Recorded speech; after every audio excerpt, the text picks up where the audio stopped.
বাংলাদেশে সিন্ডিকেট করে ডিমের দাম বৃদ্ধি একটি উদ্বেগজনক সমস্যা হয়ে দাঁড়িয়েছে। সাম্প্রতিক সময়ে দেশের বিভিন্ন অঞ্চলে ডিমের দাম অস্বাভাবিক হারে বেড়ে গেছে, যা সাধারণ মানুষের জন্য একটি চাপ সৃষ্টি করেছে। এ অবস্থায় কৃষক, ব্যবসায়ী ও ভোক্তাদের মধ্যে অসন্তোষ দেখা দিয়েছে। ডিমের দাম বৃদ্ধির পেছনে অনেক কারণ রয়েছে। প্রথমত, কিছু ব্যবসায়িক গোষ্ঠী ও সিন্ডিকেট একত্রিত হয়ে বাজারে দাম বাড়ানোর চেষ্টা করছে। তারা কৃত্রিম সংকট তৈরি করে এবং খাদ্যপণ্যের দাম বাড়িয়ে দেয়, যা সরাসরি ভোক্তাদের উপর প্রভাব ফেলছে। বাংলাদেশ প্রতিযোগিতা commission BCC peoples poultry and hatchery লিমিটেডকে ৭২,০২,৯৭৩ টাকা জরিমানা করেছে।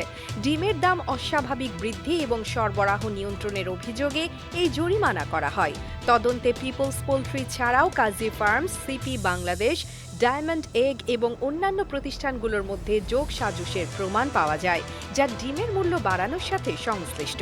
বিসিসির মতে, পিপলস পোল্ট্রি ডিম ব্যবসায়ীদের জন্য বাজার দরের চেয়ে ৬০ থেকে ৮০ পয়সা বেশি দামে ডিমের বিক্রয় মূল্য নির্ধারণ করত।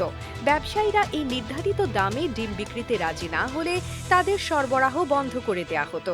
আদালতের শুনানিতে দেখা যায়, প্রতি পিস ডিমের পাইকারি দাম ১১ টাকা ৬০ পয়সা হলেও পিপলস পোল্ট্রির দাম ১২ থেকে ১২ টাকা ৫০ পয়সা নির্ধারণ করে।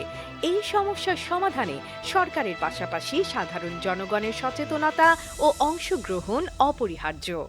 AB news desk report.